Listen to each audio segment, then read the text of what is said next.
Now you might be thinking to yourself, Gran Turismo 7 has been out coming on 4 years. Why are you making a track video now? And to that I say, I'll just change the title if Gran Turismo 8 is released anytime soon, as all these tracks will still apply to Gran Turismo 8 or whatever the next Gran Turismo game is. But as no future entry has yet been announced, I've been wanting to remake my original returning tracks video for a long time. And since it's been 4 years, let's do it now! Now the big difference between this video and the original video is that I made the first video before Gran Turismo 7 came out. So we now know how post-support content has been played out with Gran Turismo 7, and also some of the reasons for tracks not returning. And so this video will be the same 10 tracks, but in a different order to coincide with what we know now. And because in those 4 years I may have changed my opinion slightly. And of course, this is just my opinion. I've made plenty of track videos over the years, but these were the tracks I wanted to see return to Gran Turismo 7 back in 2022. So without further ado, let's get started!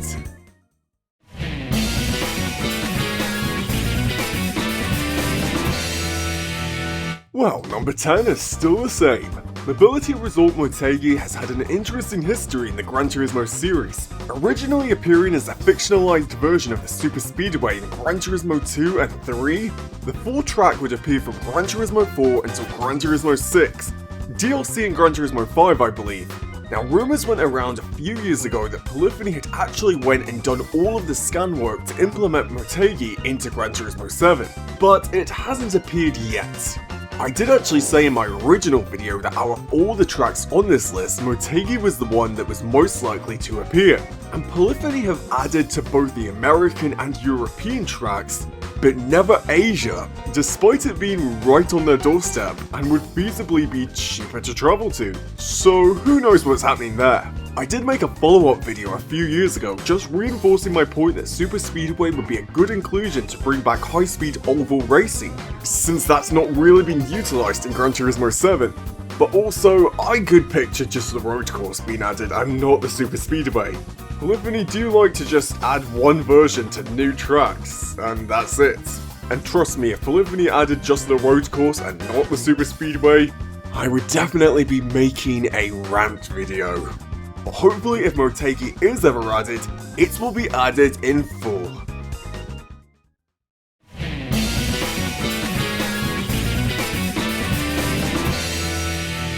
Now Rome was originally number 4, but since city tracks are no longer a thing as it takes far too long to make them, I have to put Rome much further down this time. Now Rome also had an interesting history in the Gran Turismo series, as it initially appeared in Gran Turismo 2. It had a full version and then a short layout covering the bottom half of the track, but only the full version was added to Gran Turismo 3. After a short break, Rome returned to Gran Turismo 5 but with a new layout that wasn't quite as fun as it was very basic in comparison to the original, but I still liked it. Rome would reappear in Gran Turismo 6 with events across all versions in all games. Well, almost all versions, as Gran Turismo 2 also had another version of Rome, Rome Night, a track that only appeared in Gran Turismo 2 and only appeared in one test in the S license, with 0 official events. Thus we had to learn Rome Night on the spot. Building a city track obviously takes a lot of time, hence why we've had none post-launch. But I guess back then my method of thinking was that since 2 of the Rome tracks overlap, and then the short version makes 3, it would have been easier to make, even if Rome Night had to be sacrificed, although I'd rather all were added. But at the time I did not know that city tracks were going to be a thing of the past. But not for this list, as next we have...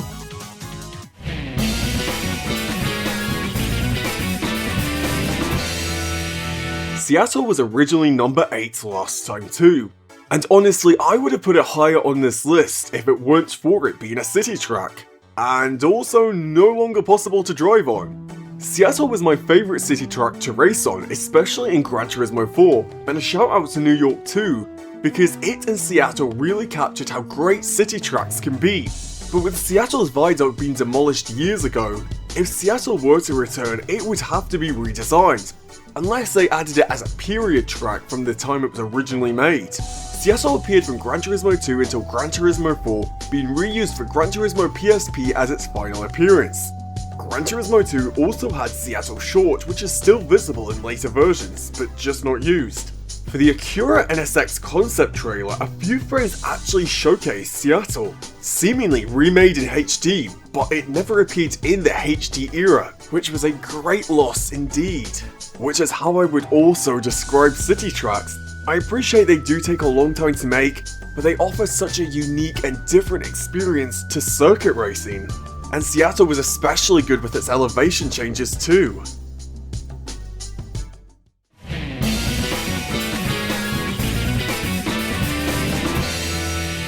When I initially included Test Course, I said it might be a controversial pick, and while it's not controversial, it is decisive. Fans seem to either prefer Test Course or Special Stage Route X. It's either one or the other, but I'm a fence sitter, I like them both. I just hate how the AI never overtake on Special Stage Route X, and I also miss it when you reached max speed and your speed would decrease, which was very common in Test Course's main event, which was Like the Wind. But it wasn't just Like the Wind. Test Course did have plenty of other events throughout all of its inclusions, and over the years I had so much fun racing on it with plenty of slipstream battles. But Special Stage Route X serves the same purpose. So do we really need Test Course? I guess not.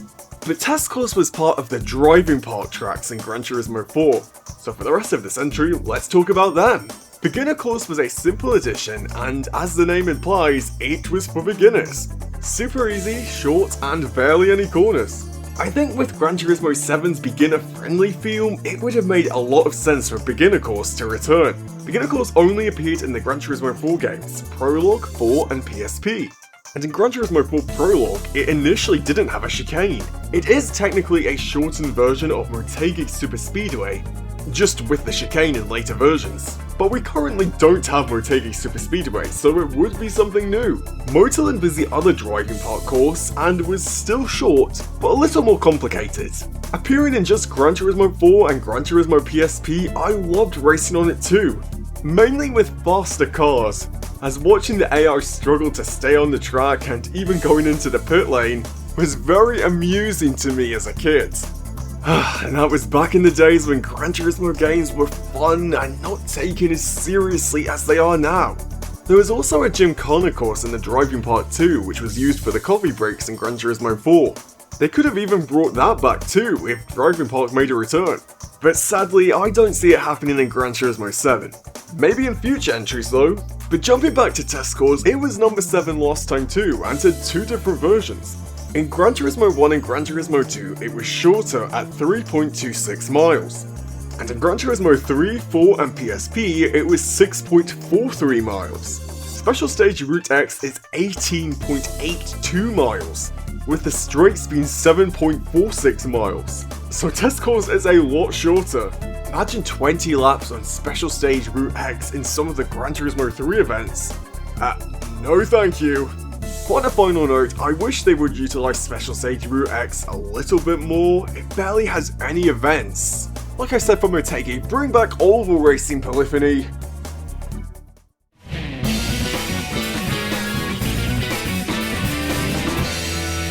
Initially number 9, Smoky Mountain is a track I'll always hold near and dear to my heart, as it is my dad's favourite track.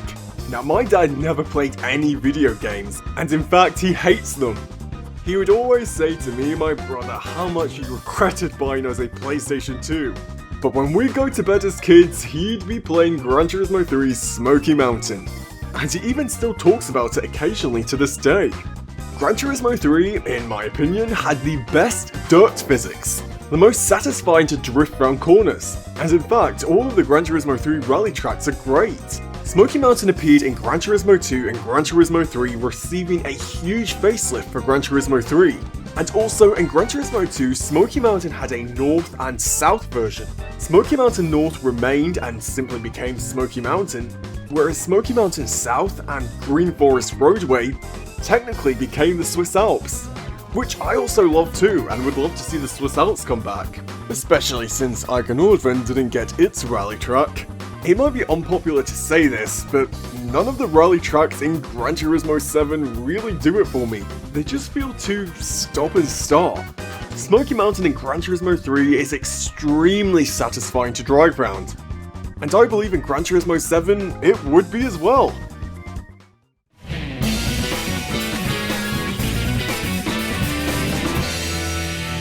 Falling from number 3 to number 5 only because it is a city track is Special Stage Route 11. And trust me, I wish I could put it higher because I love this track, and I would definitely be doing you a disservice putting it any lower, because the special stage tracks, the city ones, are an important part of Gran Turismo's history. I mean, they have special in the name.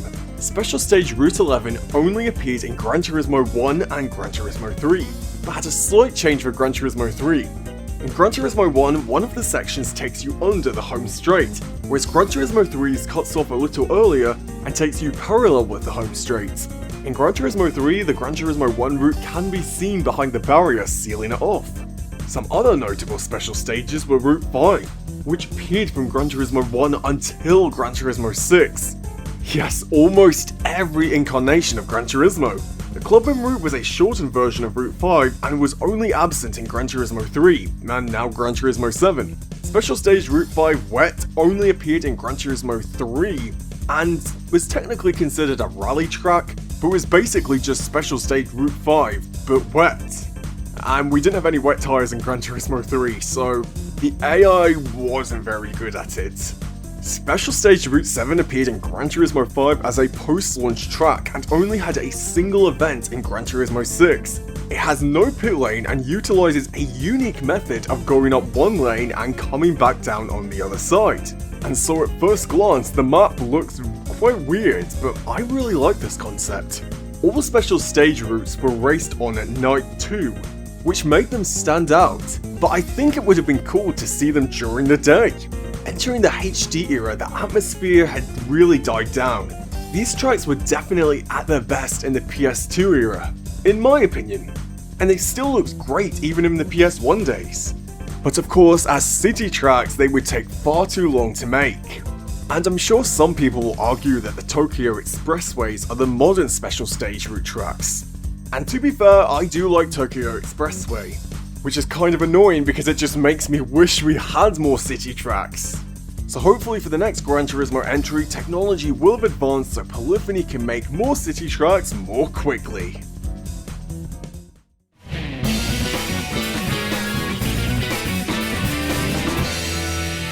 Look, I'll come out and say it, if we're talking fictional tracks, I think Capering should have represented the HD era and not Eiger Nordwind. Mostly because I am still salty at 90% of Eiger being missing. But anyway, Capering moves up from number 6 to number 4, and the number between is how many layouts of Capering were made. 5. The full track, the inside, the periphery, the north, and the south. The big shining feature of Capering is the 360-degree spiral bridge, and I remember when I was younger seeing a video of someone driving around Capering and going up the spiral bridge, and back then my mind was blown by it. I never saw anything like that in a Gran Turismo game before, and sadly we never have since.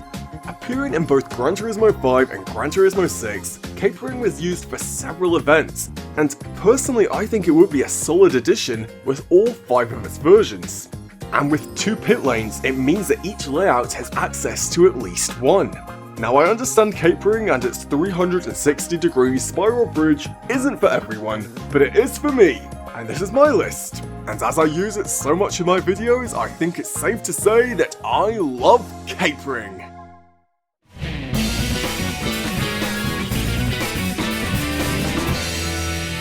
Jumping up one place, number 3 is Complex String. It was originally number 5, but the more I've played Gran Turismo 3 since making my initial track video, has made me long for Complex String to be playable again. I know in the days of Gran Turismo 6 track editor, some people actually recreated Complex String, and if given the chance again, I know I would. Complex String stands out for many reasons. First, it only appeared in Gran Turismo 3. Apparently it was supposed to be in Gran Turismo PSP, but it was removed. And then not only did it only appear in just one game, It wasn't even usable for races. In Gran Turismo 3, complex string was mainly used for the license tests, replacing the license tracks from Gran Turismo 2. But you could race on multiplayer and Island Battle on it, whatever Island Battle was. If anyone remembers Island Battle, comment below. And then there was also a time attack in which the fastest time was set by none other than Kazunori Yamauchi himself. But the biggest standout feature is the design. Complex string is literally that. A complex string of different types of corners laced together to create one big training circuit. And not only that, it can take over 4 minutes to complete in a fast race car. This track would have been perfect for an endurance race in Gran Turismo 3, as it does have a pit lane. The Gran Turismo 3 AI would have had a very tough time getting around complex string, which would have made it more fun. I've always said complex string feels like an obstacle course, and it definitely does. And with complex corners and high-speed straights, it has something for everyone. It's just a pity complex string never really had the chance to see its full potential realized.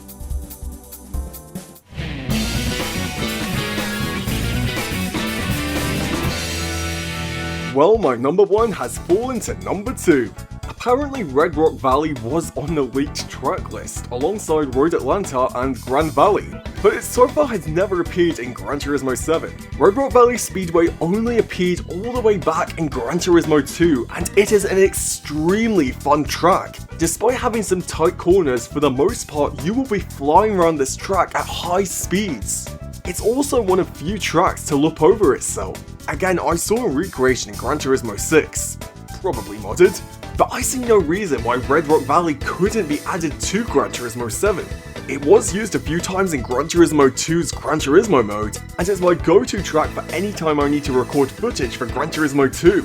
It's definitely a fan favourite, and I don't really want to say any more about it because it just makes me sad it never returned. I really hope one day it does return, but I hope it doesn't change from how it looked in Gran Turismo 2 because it was perfect.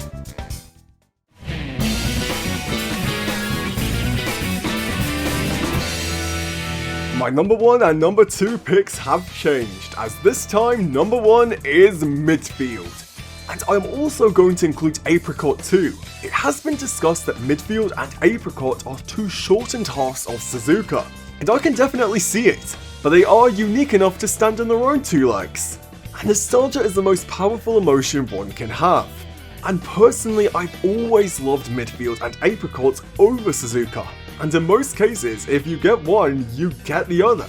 Midfield Raceway and Apricot Hill Raceway both first appeared in Gran Turismo 2, and lasted until Gran Turismo 4. Then they were both absent for Gran Turismo 5, but returned in Gran Turismo 6. Apricot in the base game and Midfield post-launch. And because Midfield was added post-launch, it has no events in Gran Turismo 6. But both were actually remade from the ground up for Gran Turismo 6, with the ability to change the time too.